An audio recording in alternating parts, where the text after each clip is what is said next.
ምንጊዜም ሚዲያ የዕለቱ ጉዳይ ከመጽሐፍት ገበታ ከአድማጮች መድረክ መስታወት የቅዳሜ ወጎችና የተወልደ እንግዳ መደበኛ ዝግጅቶቻችን ናቸው። 703 475 6309 ስልካችን፣ ምንጊዜም ሚዲያ @gmail.com የኢሜል አድራሻችን ነው። ሰብስክራይብ በማድረግ ቤተሰብ ይሁኑ። ምንጊዜም ኢትዮጵያ። ሰላም ጤና ይስጥልኝ። ከጠበቃ ሙሉ ዓለም ጌታቸው ጋር በወቅታዊ የኢሚግሬሽን ጉዳዮች ላይ ቆይታ ይኖረኛል። ላይክ፣ ሼር እያደረጋችሁ እንድትከታተሉ ምጋብዛችሁ ርዕዮት ዓለሙ ነኝ። መልካም ቆይታ። ሙሉ ዓለም ግብዣይን ተቀብለ ስለተገኘ እንደ ሁልጊዜ ሁሉ በጣም እያመሰገንኩ የትራምፕ አስተዳደር በህጋዊ ስደተኞች ላይ ጥብቅ የቁጥጥርና የእስር ስልጣን ለኢሚግሬሽን መኮንኖች የሚሰጥ መመሪያ ማውጣቱን እየሰማን ነው እና ስለዚህ ጉዳይ እስኪ ያለህን መረጃ አካፍለን። እሺ፣ እንዴት ዋልሽ ርዕዮት? ቴንክ ዩ ሶ ማች። እንግዲህ ሁለተኛ ጊዜ በተጨማሪ ስለጋበሽኝ እንግዲህ ለማብራራት ፌብሩዋሪ 18 ቀን የዲኤችኤስ አንድ መመሪያ ለአይስ ኦፊሰሮች አወጥቷል። ይሄም ስፔሲፊካሊ ወደ 5600 ሪፊጂ አመልክተው በሪፊጂ አሜሪካ ውስጥ የገቡ ሰዎችን በተለይ ሚኒሶታ ላይ ያሉትን የሚመለከት ነው። ግን ኔሽን ዋይድ እንደሚሰፋ ነው የሚገልጸው። ወይም ኔሽን ዋይድ ላለ በአጠቃላይ አሜሪካ ውስጥ ላለ ኢንፎርስመንት የሚያገለግል ዶክመንት ነው ሪሊዝ ያደረገው ዲኤችኤስ ማለት ነው። ምንድነው የሚለው? አንድ ሰው በሪፊጂ አግኝቶ አሜሪካ ውስጥ ከገባ በኋላ 1 ዓመት ሲሞላው ግሪን ካርድ ማመልከት ይችላል፣ ወይም ደግሞ ለፐርማነንት ሬዚደንሲ ማመልከት ይችላል በ1 ዓመት ውስጥ ማለት ነው፣ አሜሪካ ውስጥ ከገባ ከ1 ዓመት በኋላ። ስለዚህ ግሪን ካርድ ያላገኙ ሰዎች ደግሞ ልክ 1 ዓመት ሲሞላቸው ወደ ዲኤችኤስ መጥተው ከእንደገና ኢንስፔክት ይደረጋሉ፣ ከእንደገና ቬት ይደረጋሉ። በዛ ሰዓት አንድ አይኤንኤ ሴክሽን 209 ላይ የሚናገር አለ። የኢሚግሬሽን ናሽናሊቲ አክት ነው እና ይሄ አክት 209 ላይ ሴክሽን 209 የሚለው ምንድን ነው? ሪፊጂ ሆኖ አድሚት የተደረገው ቢንግ አድሚትድ በ1 ዓመት ሲሞላው አንደር ዲኤችኤስ ከስተዲ ይላል። አንደር ዲኤችኤስ ከስተዲ ቬት ይደረጋል ይላል። ያችን አንደር ዲኤችኤስ ከስተዲ የሚለውን ነው እነሱ። ከስተዲ የሚለው ከስተዲ ማለት ዲቴንሽን ነው፣ ከስተዲ ማለት አሬስት ነው። ስለዚህ ማሰር እንችላለን የሚል አዲስ የሆነ የህግ ትርጉም ያመጡት ማለት ነው። እና ይህን አይኤንኤ ሴክሽን 209ን ቤዝ አድርገው ነው የአይስ ኦፊሰሮች ማሰር ይችላሉ። አንድ ሰው በሪፊጂ ስታተስ አሜሪካ ውስጥ 1 ዓመት ከቆየ በኋላ ኤልፒአር ስታተስ ካላገኘ፣ የሬዚደንሲ ስታተስ ካላገኘ ከእንደገና ኢንስፔክት ሲደረግ ታስሮ ነው ኢንስፔክት የሚደረገው፣ ታስሮ ነው የቬቲንግ ፕሮሰስ ውስጥ ማለፍ ያለበት የሚል ነው። ይሄ በሚኒሶታ ውስጥ በነበረ ኢንፎርስመንት መጀመሪያ ሰሞን ብዙ በሪፊጂ ስታተስ የመጡ ኢትዮጵያውያኖችን፣ ሶማሌዎችን እና የሌሎች ሀገር ዜጎችን ለማሰር ተጠቅሞበት ነበረ። ግን በዚህ ደረጃ ትርጉሙን ሰጥተውት ሚሞ አላሰራጩም ነበር እና አሁን በሪፊጂ ላይ ያሉ የተለያዩ ክሶች አሉ በዚህ ዙሪያ መታሰር የለባቸውም የሚል ማለት ነው። የታች የፌዴራል ፍርድ ቤቶች ዲስትሪክት ፌዴራል ኮርት የተለያዩ ዳኞች ሪጀክት አድርገውታል ይሄን ኢንተርፕሪቴሽን ማለት ነው። በተለይ አንድ ዳኛ የሚኒሶታ የፌዴራል ዳኛ አንድ ሰው ሪፊጂ ሆኖ ከፐርሲኪውሽን አምልጦ አሜሪካ ውስጥ ያን ስታተስ ካገኘ በኋላ 1 ዓመት ሲሞላ ሴሌብሬት ማድረግ ያለብህ እስር ቤት ነው እያላችሁት ነው እና ምን አይነት ትርጉም ነው ልሰጡት የምችሉት ይህን ብሎ የትርጉሙን ሂደት ራሱ ተሳልቆባቸዋል። የ9ኛው ሰርኬት ፍርድ ቤት፣ ይሄ የካሊፎርኒያ ፍርድ ቤት ነው። እነሱም አጠቃላይ የዲኤችኤስ አናሊሲስን ተቃውሟል። ኦፍኮርስ ይሄን አይኤንኤ ሴክሽን 209ን አልተመለከቱም። ግን ዲኤችኤስ አሁን ላይ የህግ የመተርጎምም ስልጣን አስዩም እያደረገ ነው። ህግ የመተርጎም ስልጣን ፍርድ ቤቶች ነው። ፍርድ ቤት ኢንተርፕሬት ያደርጋል፣ ኤግዚኪዩቲቭ ብራንች ዊች ኢዝ ዲኤችኤስ ኤክስኪዩት ያደርጋል እንጂ ዲኤችኤስ ህግን ምንድን ነው የማለት ህግን የመተርጎም መብት የለውም ብለው አስመዝግበዋል። እንግዲህ አሁን በፌብሩዋሪ 18 2026 ያወጡት ግን አዲስ የህግ ትርጉም የሰጡበት ሂደት ነው እና ይሄ እንግዲህ የአይስ ኦፊሰሮች በየከተማው እየሄዱ በዌልካም ሆፕስ ኦር ደግሞ በአሳይለም ስታተስ ላይ በሪፊጂ ላይ ያሉትን አፕሮቭድ የተደረገላቸውን ሰዎች ዊዝን 1 year ለግሪን ካርድ አፕሊኬሽንስ ካመለከቱ በኋላ ከእንደገና ጠርተው ያስሯቸዋል የሚል ኢንዲኬሽን የሰጠ ወይም ትችላላችሁ የሚል መብት የሰጠ ሚሞር ነው። እንግዲህ የፍርድ ቤት ፈተናዎች እንደሚገጥሙት አምናለው። ፕሮባብሊ 100% የሚሆኑት የፌዴራል ፍርድ ቤቶች ሪጀክት እንደሚያደርጉትም እምነቴ ነው። ምክንያቱም አብሰርድ የሆነ ኢንተርፕሪቴሽን ነው የሚሰጠው ይሄን ከስተዲ የሚለው ዲቴንሽን የሚል ትርጉም መስጠት ማለት ነው። ስለዚህ እዚህ ጋር እንግዲህ ዲኤችኤስ ፕሮፖዝ ሮል ቱ ፕራዮሪታይዝ አሜሪካን ሴፍቲ ባይ ስትሬንግዝኒንግ ስክሪኒንግ ኦፍ አሳይለም ሲከርስ ይላል እና ዩኤስሲአይኤስ ላይ የወጣ መረጃ ነው። ይሄ ከዚህ ጋር የሚያገናኘው ነው አይደለም። ይሄኛው ደግሞ እንደምትመለከችው ፌብሩዋሪ 20 ነው የወጣው። ይሄ እንግዲህ የህጉ መንፈስ ምንድን ነው? አሳይለም አጠቃላይ የትራምፕ አድሚኒስትሬሽን እያለ ያለው አሳይለምን ብዙ ሰዎች አሜሪካ ውስጥ ለመቆየትና ስራ ለመስራት እየተጠቀሙበት ነው፣ ወርክ ፐርሚት ለማግኘት እና ለመቆየት የሚያደርጉበት ጥረት እንጂ ትክክለኛ የሆነ ሌጂት የሆነ አሳይለም ኮንሰርን የላቸውም። ሙሉ ለሙሉ ውሸት አይደለም፣ ግን ደግሞ ሙሉ ለሙሉ እውነት አይደለም። ኮንሰርን ያላቸው ሰዎች አሉ፣ እውነት ነው። ለመቆየት ብቻ የሚጠቀሙበት ሰዎች አሉ። ግን አብዛኛው ዘዴ የመንግስት ድርሻ ነው ይሄን ነገር ኢንቨስቲጌት አድርገው የማጣራት። አሁን ላይ ግን እያደረጉ ያሉት ኢንሴንቲቮችን ብንቀማቸው፣ ለምሳሌ አንድ ሰው አሳይለም ምንድን ነው የሚያመለክት? አሳይለም በአብዛኛው እያመለከተ ያለው ፈርቶ አይደለም ወደ ሀገሩ መመለስ፣ የአሜሪካ ውስጥ መቆየት ስለፈለገ ነው።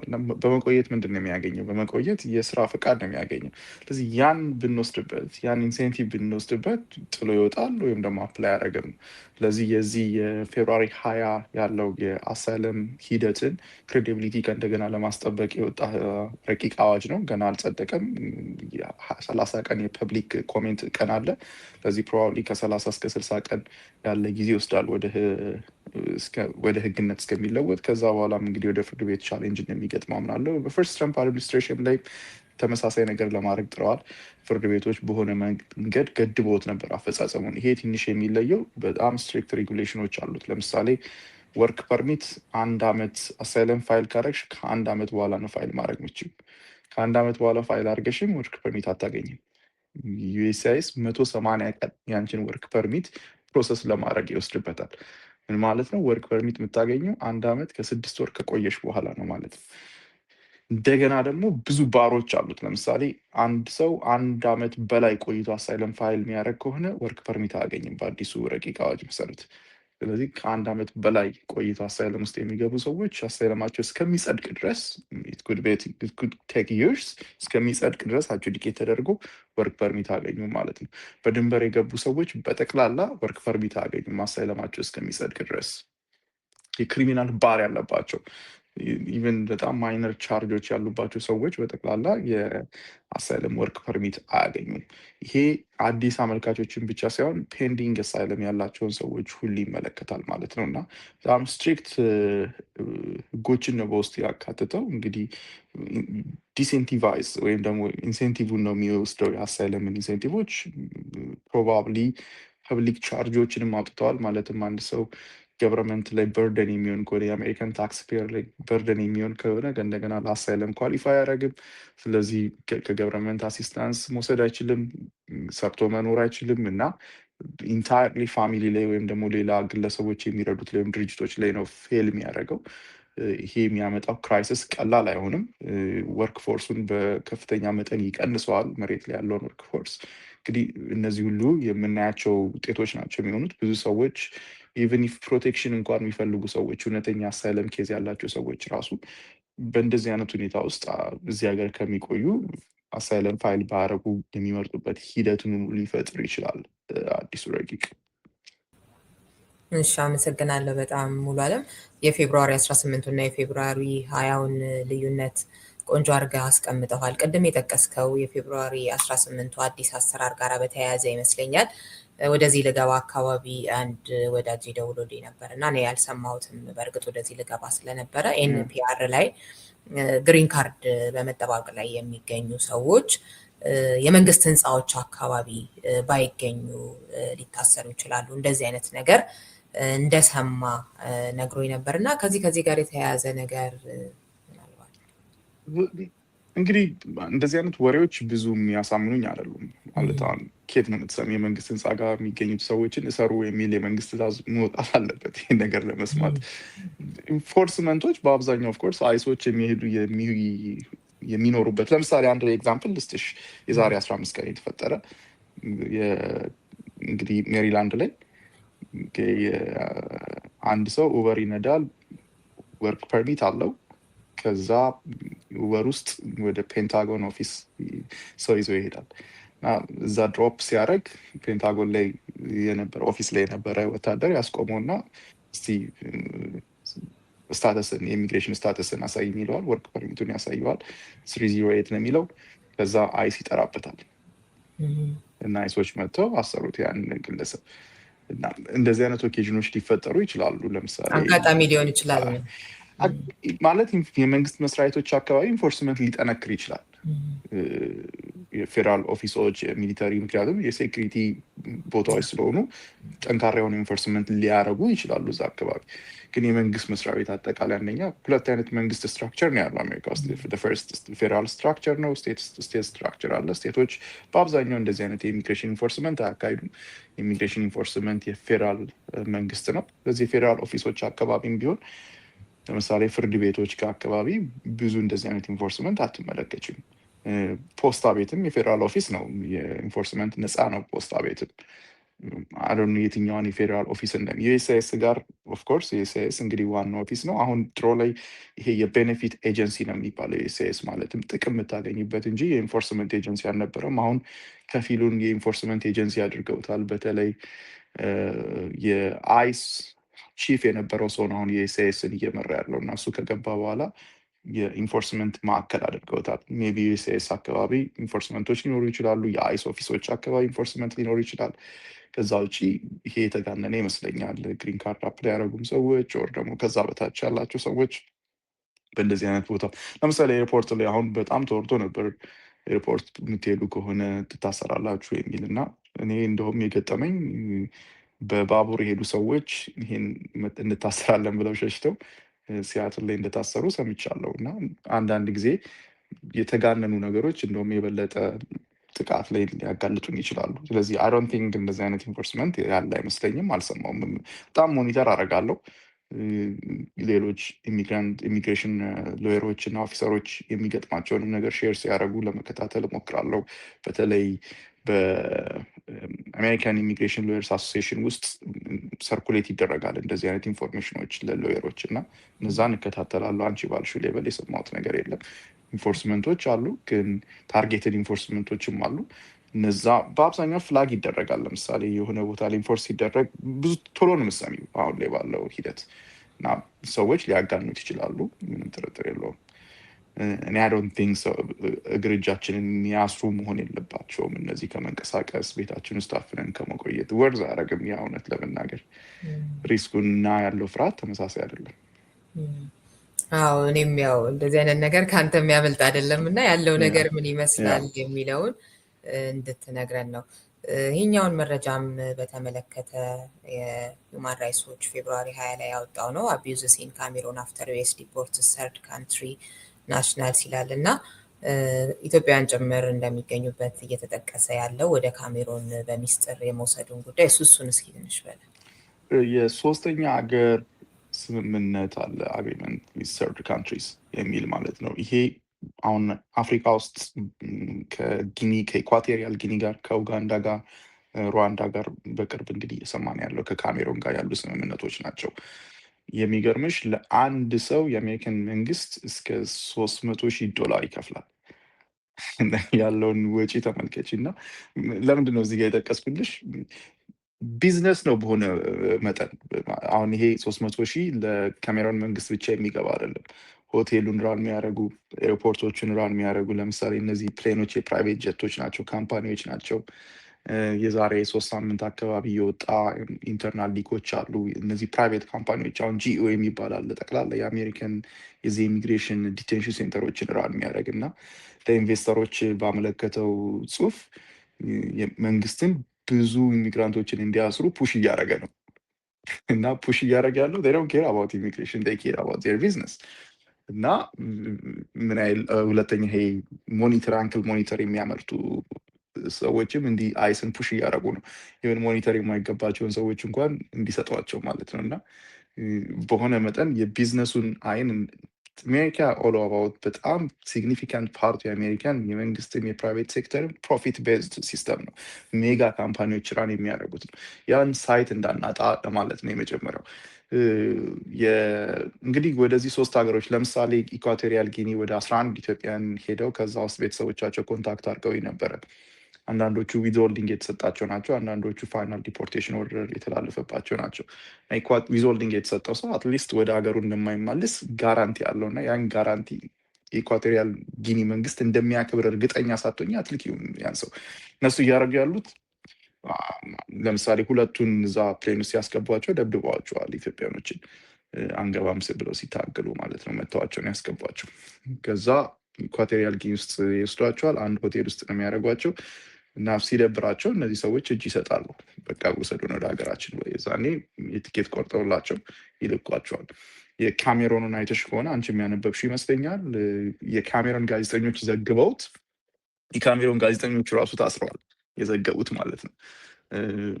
አንዳንድ ቦታዎች ላይ አፒዝ ሊኖር ይችላል። ለምሳሌ ኢኳቶሪያል ጊኒ ላይ ያሉ ሴቶች አሉ። እዛ ላይ ወታደሮቹ ሰክረው ይመጣሉ። ሆቴሉን የሚጠብቁት ወታደሮች ከሆቴሉ እንዲወጡ አይፈቀድላቸውም። እንደዚህ አይነት አቢዚቭ የሆኑ ሲቹዌሽኖች አሉ። ኡጋንዳ ላይ፣ ሩዋንዳ ላይ ሜይ ቢ የተሻለ ዜና ልትሰሚ የምችይው ሩዋንዳ አካባቢ ነው። ሌሎቹ ቦታ ላይ ማሲቭ የሆነ ሂማኒቴሪያን ክራይሲስ ነው ያለው። የላቲን አሜሪካን ሀገሮችን ብትመለከች ኢኳዶር ነው የሚልኳቸው፣ ሆንዱራስ ነው የሚልኳቸው። እዚህም ያለ አቢዩዝ ቀላል አይደለም እና ዩዥሊ ይሄ ተርድ ካንትሪ አግሪመንት ስለሆነ በድንበር የገቡት ሰዎች እና ከ2021 ከ2021 ጀምሮ አሜሪካ ውስጥ የገቡ ሰዎችን የሚመለከት ነው። ከዛ ጀምሮ የገቡትን አሳይለማቸውን መመልከት ያቆምና ዳኛው ወደ 3ኛ ሀገር ተላኩን የሚላቸው። ይሄ በፍርድ ቤት ያሉ ኬዞችን የሚመለከት ነው እንጂ በዩኤስሲአይኤስ ጋር አፌርሜቲቭ አሳይለምን በአሜሪካ ውስጥ በቪዛ ከመጡ በኋላ ፋይል ያደረጉ ሰዎችን አይደለም አሁን ላይ እያደረጉ ያሉት። መብት አለው እነሱንም የማድረግ ግን አሁን ያን እየፈጸሙ አይደለም። ስለዚህ በድንበር የገቡት ላይ ነው እየተፈጸመ ያለው። 3ኛ ሀገር ሞሽን ያስገባል። ሞሽን ቱ ፕሪተርሚኔት ቤዝድ ኦን ኤኦሲ የሰርድ ካንትሪ አግሪመንት ማለት ነው። ከዛ ግለሰቡ ወይም ደግሞ ሪስፖንዳንቱ ይሄን የሚመልሰው አሳይለም ሲቀሩ ስፔሲፊክ መልስ ከሌለው ለምንድን ነው ኡጋንዳ ማትሄደው? እንግዲህ ኡጋንዳ አሁን የምናውቀው ሆሞሴክሹዋሎችን አፒዝ ያደርጋሉ፣ ሴም ሴክስ ሜሬጅ ይቃወማሉ። እንደዚህ አይነት ስፔሲፊክ የሆነ ነገር ማቅረብ ካልቻልሽ ሜጀር የሆኑ ሾዎችን ለምሳሌ ኡጋንዳ አፒዝ ያደርጋል አጠቃላይ ብቲ ተሰሚነት ላይኖር ይችላል። ምክንያቱም የአሜሪካን መንግስት ከኡጋንዳ መንግስት ጋር ስምምነት አድርገዋል። እነዚህ የሚሄዱ ሰዎች ሂማን ራይታቸው ፕሮቴክት እንዲደረግና ኡጋንዳ ውስጥ እንዲቆዩ አሳይለም ፕሮሰሳቸው እዛ እንዲካሄድ፣ እዛ አሳይለም ካገኙ በኋላ ሪሴትል ይደረጋሉ። ምንም ጋራንቲ የለም ለዛ ያደርጋሉም የሚል እምነት የለኝም። ምክንያቱም ኢንታየር ኦብጀክቲቭ የኢሚግራንትን ቁጥር መቀነስ ከሆነ ድረስ ከእንደገና ሪሴትል ለማድረግ ያቅዳሉ የሚል እምነት የለኝም። ኮንሰፕቱ ያ ነው። እዛ አሳይለማቸውን ከጨረሱ በኋላ ሪሴትል ወደዚህ እናስደረጋቸዋለን። አሳይለማቸው እውነተኛና ታማኒ ከሆነ የቤቲንግ ፕሮሰሱን ካለፉ በኋላ የሚል ነው። ግን ያንን ያደርጋሉ የሚል ምክንያቱም በዌልካም ኮርፕስ ያን ፕሮሰስ ሁሉ አልፈው ኦልሞስት ፕሌን ላይ ሊገቡ የነበሩ ሰዎችን ያስቆሟቸው የትራምፕ አድሚኒስትሬሽን ሲመጣ። እነሱን ለ90 ቀን ነበር ያስቆሟቸው። እስካሁን ምንም የተባለ ነገር የለም። ያ ባለበት ቤቲንግ ፕሮሰሱን ያለፉ ሰዎች መምጣት ባልቻሉበት ሁኔታ እነዚህን ተመልሰው ያመጣሉ የሚል ግምቴ በጣም ደካማ ነው። ሌላ ብታውቋቸው የምትላቸው ሰሞነኛ አዳዲስ መረጃዎች ካሉ ደግሞ እነሱ በጣም ብዙ ነው። እንግዲህ የፌብሩዋሪ 18 አለ፣ የፌብሩዋሪ 20 የዲኤችኤስ የአሳይለምን ሂደት አስመልክቶ ያወጣው መረጃ አለ። ረቂቅ ህግ ነው። ወደ 60 ቀን ሊፈጅ ይችላል። እንግዲህ አሳይለም ፋይል ማድረግ ያለባቸው ሰዎች በተቻለ መጠን በዚህ 60 ቀን ውስጥ ፋይል ማድረግ ቢችሉ ሊመረጥ ይችላል። ፔንዲንግ አሳይለሞችንም ይመለከታል። ግን ቢያንስ ህጉ ሲወጣ ገደብ እንዳይጥልባቸው ወይ ሪትሮአክቲቭ እንዳይሰራ የሚደረግ ከሆነ የኢትዮጵያ ቲፒኤስ ስቲል ፔንዲንግ ነው። በዛ ውስጥ ያሉ ሰዎች አሁንም መስራት ይችላሉ። ሌላ እንግዲህ ምናልባት ለኢትዮጵያውያን ጠቃሚ ነገር የሚሆነው ይሄ ነው። በሌላ በኩል ደግሞ መጥፎ ዜና ከዚህ አንጻር የሆንዱራስ፣ የኒካራጓ፣ የኔፓል ቲፒኤስ በካሊፎርኒያ የዲስትሪክት ኮርት ታግዶ ነበር። የላይኛው የይግባኝ ፍርድ ቤት ግን መልሶ መንግስት ዲኤችኤስ ማለት ነው ይሄን ቲፒኤስ መከልከል የሚያስችለውን ማስረጃዎች ማቅረብ ስለሚችል ብሎ ቴምፖራሪ ኢንጀክሽኑን ለጊዜያዊነት የተጣለውን ገደብ አንስቶት ከእንደገና ዲኤችኤስ የእነዚህ 3 ሀገሮችን ቲፒኤስ ተርሚኔት እንዲያደርግ አዟል። ይሄም በኢትዮጵያ ላይ እንግዲህ ኢምፕሊኬሽን ሊኖረው ይችላል ብዬ አስባለሁ። ምንም እንኳን ይሄኛው ሰርኪት ኮርት የማሳቹሴትስ የቦስተን ቢሆንም ማለት ነው። ስለዚህ ፕሮባብሊ መጀመሪያም እንዳልኩት ጊዜያዊ ነው፣ ግን የበለጠ ደግሞ አሁን አደጋ ውስጥ ሊሆን ይችላል። ምክንያቱም የታችኛው ፍርድ ቤት ምናልባት ይሄን የ9ኛው ሰርኪት አፒል ፍርድ ቤትን አናሊሲስ ሊጠቀምና ቴምፖራሪ ኢንጀክሽኑን ሊያነሳ ሬስትሪክሽኑን ሊያነሳ ይችላል የሚል ግምት አለኝ። እንግዲህ አሁን ሚኒሶታ ከ500 በታች የሚሆኑ የአይስ ኦፊሰሮች ናቸው ያሉት። በጣም የተረጋጋ ስቴት ሆኗል። እንግዲህ ወደ ቀደመው ሂደት ተመልሷል። ፕሮባብሊ እየተፈራ ያለው በቀጣይ 2 ስቴቶች ላይ ትኩረት ያደርጋሉ የሚለው ምንም እርግጠኛ የሆነ ነገር የለም። አንደኛው ኦሃዮ ነው። ወደዛ የአይስ ኦፊሰሮች ልክ የሚኒሶታ አይነት ስትራክቸር ይዘው ሊሄዱ ይችላሉ የሚል እምነት አለ። ሎካል ቸርቾች ከሚኒሶታ ስትራቴጂ ብዙ እየተማሩ ነው። እንግዲህ ሁለተኛው ደግሞ ሜሪላንድ ነው አንዱ የተባለው። ሜሪላንድ ላይ ትልቅ የዲቴንሽን ሴንተር ገንብተዋል፣ ጨርሰዋል። አሁን እንግዲህ እዛ ያሉትን ሰዎች እዛ ለማሰር ሊሆን ይችላል፣ ወይም ከሌላ ቦታ ማምጥቶ እዛ ለማሰር ከሜሪላንድ ገቨርነር ጋር አሁን ግጥሚያ የሚመስል ነገር እያደረጉ ነው። ፕሬዚዳንት ትራምፕ ብዙ ጊዜ ከገቨርነሮች ጋር የሚኖረው ሪሌሽንሽፕ ነው የአይስ ኢንፎርስመንትንም ሂደት የምትመለከቸው የሚወስነው። ከቺካጎ ገቨርነር ጋር፣ ከካሊፎርኒያ ኒውሰም ጋር፣ እንደገና ከሚኒሶታ ገቨርነር ጋር የነበረው ሪሌሽንሽፕ ያስከተለው ኢሚዲየትሊ የአይስ ኢንፎርስመንት ነበር እና አሁን በፖቶማክ ሪቨር አስመልክቶ ከገቨርነሩ ጋር ግጥሚያ የሚመስል የሶሻል ሚዲያ ወይም ትዊተር ላይ ሰላምታ እየተለዋወጡ ነው። ሜይ ቢ ያን ተከትሎ የአይስ ኢንፎርስመንት ይኖራል የሚል እምነት አለኝ። አንዳንድ ማስረጃዎችም ያን ያሳያሉ። እንግዲህ መረጋጋት በዋናነት ኢንፎርስመንት ባለበት ጊዜ ገደቦች ማስቀመጥ በትራቭላችን ላይ ሪስትሪክት ማድረግ ጥሩ ነው። ምክንያቱም መንገድ ላይ ያስቆማሉ፣ ሆቴሎች ላይ፣ ሬስቶራንቶች ላይ ይመጣሉ። ስለዚህ እነዚህን በጣም ጥንቃቄ ለማድረግ ማሰብ ይኖርብናል። ብዙ ጊዜ ከ2 ወር በላይ ወይም ከ3 ወር እዚህ አሁን ሚኒሶታ ላይ የነበረው ከዲሴምበር 1 እስከ ፌብሩዋሪ 15 አካባቢ ነው እና ኦልሞስት ወደ 2 ወር ከግማሽ ነው። ስለዚህ 2 ወር ከግማሽ 3 ወር አካባቢ ያለንን ገደብ ከቀነስን ምናልባት ሊረግብ ይችላል። ቤስት ስትራቴጂ አሁን ላይ መሆን ያለበት እስርን ማስወገድ ነው። ምክንያቱም ፕሮሲጀሮቹ ሊቀየሩ ይችላሉ። አሁን እንደምናየው የዲኤችኤስ በጀት ላይ ትልቅ ክርክር አለ ሴኔት ላይ። እነዛ ገደቦች ሲጣሉ ሚድተርም እየቀረበ ሲሄድ ይህ ኢንፎርስመንት እንደምንመለከተው ጠንካራ ላይሆን ይችላል። ግምት ነው። 100% የሚቀጥለውን ምርጫ 2020 እናጣለን ብለው ካሰቡ ደግሞ ጠንካራ ኢንፎርስመንትም ይዘው ሊመጡ ይችላሉ እና ግን አትሊስት መቆየት ጥሩ ነው። አንዱ የሚኒሶታ አሬንጅመንት የሚጠቅመው ኢንፎርስመንት ባለበት አካባቢ ራስ ላይ ገደብ መጣል፣ እነሱ ወዳሉበት አካባቢ ያለመሄድ። ይሄ ነው ትልቁ ትምህርት ሊሆን የሚችለው።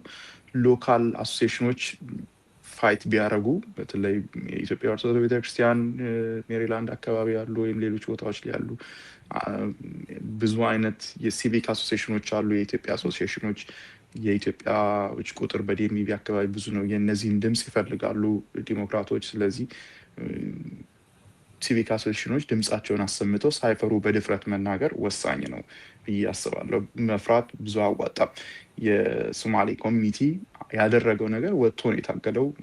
የሚቃወሙ ሰዎችን፣ ሰልፍ የሚወጡ ሰዎችን አሳምቡሳ እየሰሩ አከፋፍለዋል። ሰልፍ ላይ አይተሽ ከሆነ የኮሚኒቲው አካል እንደሆኑ፣ ቤታቸው እንደማይቀመጡ ይልቁንስ ፊት ለፊት ላይ ወጥተው እንደሚናገሩ፣ ሰላማዊ ሰልፍ እንደሚወጡ አሳይተዋል። እና የኢትዮጵያን ኮሚኒቲ በስፋት ያለበት አካባቢ ይሄን መተግበር ይገባል። ሎካሎች ላይ የሚኖረን በተለይ ነጮች ላይ፣ አፍሪካን አሜሪካን ላይ የሚኖረን በጎ አስተዋጽኦ ስለኛ መብት እንዲታገሉልን ትልቅ ሚና ይጫወታል የሚል እምነት አለኝ። እና መቀመጥ እጃችንን ፈርቶ መቀመጥ ጥሩ የአሜሪካ ሂደት የትግል ሂደት ነው። ከዚህ በፊትም እንዳልኩት ይሄ ኢሚግሬሽን ሂደት ሊቀዘቅዝ ይችላል፣ ግን በአብዛኛው የሚታገሉ ሰዎች የሚያሸንፉበት መድረክ ነው። ምክንያቱም የህግ ሀገር ነው። ኮንስቲቱሽን አለ፣ የወረቀት ኮንስቲቱሽን አይደለም። ዳኞች፣ ፍርድ ቤቶች ይሄን የማስጠበቅ ትልቅ ሚና እየተጫወቱ ነው እና እንደዚህ አይነት አትሊስት የህጉን ሂደት የህጉን ኢንተርፕሬት የሚያደርገውና የሚወስነው አካል ነፃ እስከሆነ ድረስ ያን ኦፖርቹኒቲ መጠቀም ወሳኝ ነው ብዬ አምናለሁ እና ሲቪክ ማህበረሰቦች ኢትዮጵያኖች ያሉበት ኢትዮጵያ ዲያስፖራ ቸርቾች አግሬሲቭሊ ወጥተው ድምፃቸውን ማሰማት ይኖርባቸዋል። ኮሚኒቲውን መደገፍ ይኖርባቸዋል። በዚህ ወቅት ብዙዎቻችን እንደምናስበው ከአምባገነን መንግስት ስለመጣን ከተናገርን ጥቃት ይደርስብናል የሚል ፍርሃት አለ ባክ ኦፍ አወር ማይንድ። ግን ያ አይደለም። እዚህ ሀገር ላይ ሚኒሶታ ላይ ያየ ነው ያ እንዳልሆነ ነው ቢያንስ። እውነት ነው። የህግ ጉዳይ ስታነሳ ከኢሚግሬሽን ጋር በቀጥታ ባያያዝም ጠቅላይ ፍርድ ቤቱ የትራምፕ ታሪፍን ውድቅ ማድረጉ፣ ትራምፕ ግን አዲስ ታሪፍ እንደውም መጣላቸውን እሱን ስናይ በጣም ኢንትረስቲንግ ኬዝ ነው። እንግዲህ ኬዙንም ወደ 107 ገጽ ኬዝ ነው። ከሚዲያው በላይ ኬዙን ብታነቡት ጊዜ ያላችሁ ሰዎች በጣም ኢንትረስቲንግ ነው። እያንዳንዱ ዳኞች ወጥተው የጻፉበትም ኬዝ ነው እና በዋናነት የጽሁፉን የጻፈው ሮበርት ነው፣ ጀስቲስ ሮበርት የፍርድ ቤቱ የ9 ዳኞች ሰብሳቢ ነው። ቺፍ ጀስቲስ ይባላል። እንግዲህ የትራምፕ አድሚኒስትሬሽን ታሪፉን የጣለው በኢንተርናሽናል ኢመርጀንሲ ኢኮኖሚክ ፓወር አክት በሚባል ሬጉሌሽን ነው። ይሄ በ1977 የወጣ ህግ ነው። በሰዓቱ ለነበረው ፕሬዚዳንት የኢምፖርቴሽን ኤንድ ኤክስፖርቴሽንን አስመልክቶ የሚደረግ ሬጉሌሽንን ስልጣን የሚሰጥ ነው። በአርቲክል 1 መሰረት ታሪፍን የመጣል ታክስን የመጣል መብት የኮንግረስ ነው፣ የህግ አውጭ ነው። እና ህጉን ለምሳሌ ፋውንዲንግ ፋዘር ከሚባሉት መካከል ሃሚልተን አሌክሳንደር አንዱ ያለው ነገር ራይት ቱ ፖኬት ያለው አገሪቷን የማጥፋትም ሆነ የማልማት ኃይል አለው ይላል። የህዝቡ ፖኬት ጋር የሚሄደው ኃይል ለወሳኙ። ምክንያቱም ከዚህ በፊት ብያለው ታክሴሽን የአሜሪካ መሰረት ነው።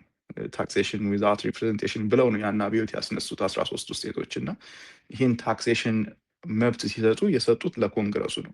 ምክንያቱም ኮንግረሱ በአንድ ሰው ወይም በአንድ ሰው ነፃ ፈቃድ የሚመራ አይደለም። በጣም ብዙ ሰዎች የሚያደርጉት ክርክር ነው። ታክስ ላይ ፓወር ያለው አካል ትልቅ ግዙፍ የሆነ ፓወር እንዳለው ይረዳሉ። 1977 ግን ናሽናል ኢመርጀንሲ ሲወድቅ እና ከሀገሮች ጋር ያለ ከስፔሲፊክ ሀገሮች ጋር ያለ ሪሌሽንሽፕ ታፍ በሚሆንበት ወቅት ኮንግረሱ ተሰብስቦ ዲሊቨር ማድረግ ሊከብደው ይችላል። ምክንያቱም ታይኒ ኒቲ የሆኑ ነገሮችን እየቀነጨበ ህጎች ላይ ላይስማሙ ይችላሉ። የናሽናል ሴኩሪቲ ኢንትረስት ኮምፕሮማይዝ ሊደረግ ይችላል። ለዚህ ነው ፕሬዚዳንቱ በዚህ ኢመርጀንሲ ህግ መሰረት ስልጣን የተሰጠው እና ከ1977 ጀምሮ እንግዲህ አሜሪካ ኢመርጀንሲ ውስጥ ልትሆን አችልም እስካሁን ድረስ። ስለዚህ ይሄ ለስፔሲፊክ ሞመንት ለጥቂት ሀገሮች ነው ሊጣል የሚገባው። ትራምፕ ምንድን ያደረገው? አንደኛ ኢንታየር ወርልድን ኢመርጀንሲ ውስጥ አደረገ። ሁለት አይነት ኢመርጀንሲ ነው የጣለው። አንድ ሜክሲኮ ላይ እና ካናዳ ላይ ከካርትል ከኮኬን እነዚህ ከሚመጡ ድረጎች አንጻር ሁለቱ ሀገሮች ላይ ኢመርጀንሲ አዘዘ። ከእንደገና ደግሞ ኢንታየር ወርልድ ከኢኮኖሚክ ዴፊሽንሲ ይሄ የትሬድ ዴፊሽንሲን አስመልክቶ ታክስ ጣለ እና የተጠቀመው ይሄ ቅድም የጠቀስኩልሽን ህግ ነው። ኢንተርናሽናል ኢመርጀንሲ ኢኮኖሚክ ፓወር አክት የሚባለው ሱፕሪም ኮርት ያለው ምንድን ነው? አንደኛ ከሁሉም ሀገሮች ጋር በተመሳሳይ ሰዓት አሜሪካ ጦርነት ውስጥ ልትገባ አትችልም። የስ ትራምፕ ናሽናል ኢመርጀንሲ አውጇል በሁለት ምክንያቶች፣ ከካናዳ እና ሜክሲኮ ጋር ከካርተል እና ድረግ ጋር ተያይዞ፣ ከሌሎች ሀገሮች ጋር ደግሞ የትሬድ ዴፊሲት አስመልክቶ። ግን በተመሳሳይ ጊዜ በተመሳሳይ ሰዓት አሜሪካ ከሁሉም ሀገሮች ጋር ጦርነት የምትገባበት ህግ የለም እና የህጉ መንፈስ አሜሪካ ናሽናል ኢመርጀንሲ ውስጥ የሴኩሪቲ ትሬት ውስጥ ስትገባ ፕሬዚዳንቱ የሚኖረው ሊሚትድ ፓወር ነው እንጂ ኮንግረስ ኢንሄረንት የሆነውን የራሱ የተሰጠውን በኮንስቲቱሽን የተሰጠውን ፓወር ለፕሬዚዳንቱ አሳልፎ ሊሰጥ አይችልም የሚል ክርክር ነው ያነሱት።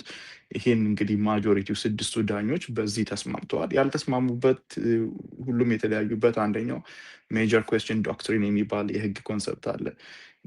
ኮንስቲቱሽናል ኢሹን ኢንተርፕሬት ሲያደርጉ ሬዝ የሚያደርጉት ዶክትሪን ነው።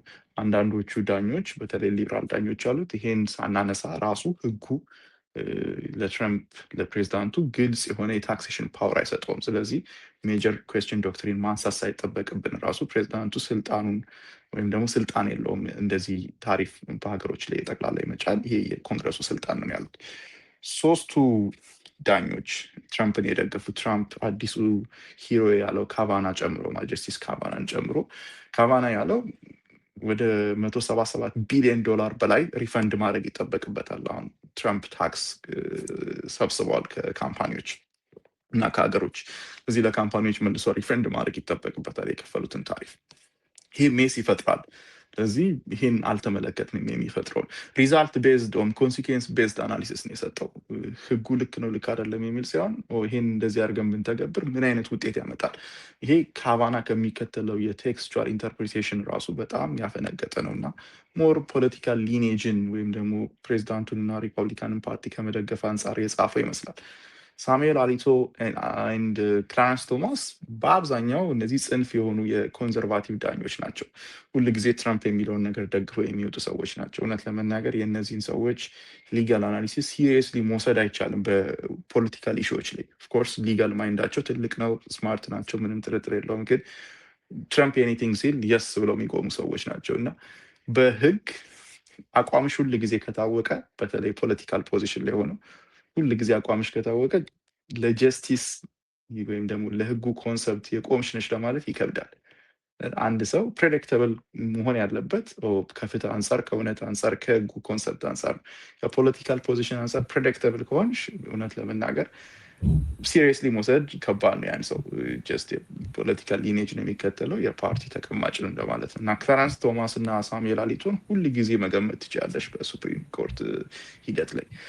ተገማች ያልሆኑት በአብዛኛው ሁለቱ ዳኞች ናቸው፣ ቺፍ ጀስቲስ ሮበርት ኤንድ ኒል ጎርባቾቭ የሚባሉት ማለት ናቸው እና ሁለቱ የሊበራል ዳኞች ጋር ተቀላቅለው 6ቱ ዳኞች ወስነዋል ማለት ነው። የትራምፕ አድሚኒስትሬሽን የታሪፍ መብቱን የኮንግረሱን ኢነረንት የሆነውን ፓወር ወስዶ ነው የጫነ የሚል ይሄ ትልቅ ሚና አለው። ለምን ትራምፕ ከመጣ ጀምሮ ታሪፍ የሚለውን ቃል ወደዋለው ማይ ፌቨሪት ወርድ ኢን ዘ ዲክሽነሪ እያለ ነው እና የኢኮኖሚክ ፓወሩን የኢኮኖሚክ ፖሊሲውን በጠቅላላ የገነባው ታሪፍ ላይ ነው።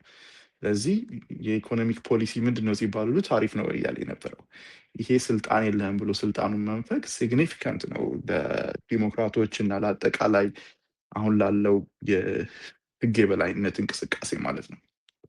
ሁለተኛው አትሊስት በዚህ ታፍ ታይም ሌላኛው ኮንከረንት ኦፒኒየን የሰጠው የፍርድ ቤቱ ዳኛ ያለውም ይሄ ነው። ምንም እንኳን ይሄ ውሳኔ አንዳንዶችን ቢያሳዝንም ሪፐብሊካኖችን ማለት ነው፣ ግን ኢን ሎንግ ተርም ኮንስቲቱሽንን ያከበር ነው። ኢነረንት የሆነውን የኮንስቲቱሽን ስልጣን የታሪፍና የታክሴሽን ስልጣን ለኮንግረስ ነው የመለስ ነው እና ታመሰግኑላላችሁ። ምክንያቱም ዲሞክራሲውን ኢንስቲቱሽኑን ይሄን ህገ መንግስታዊ ስርዓት ነው የጠበቅ ነው ያለው እና ዊች አይ አግሪ ኢን ሎንግ ተርም እውነት ለመናገር የሱፕሪም ኮርት ራሱን አትሊስት የህግ አስከባሪ የኮንስቲቱሽን አስከባሪ አድርጎ ያወጣበት ነው።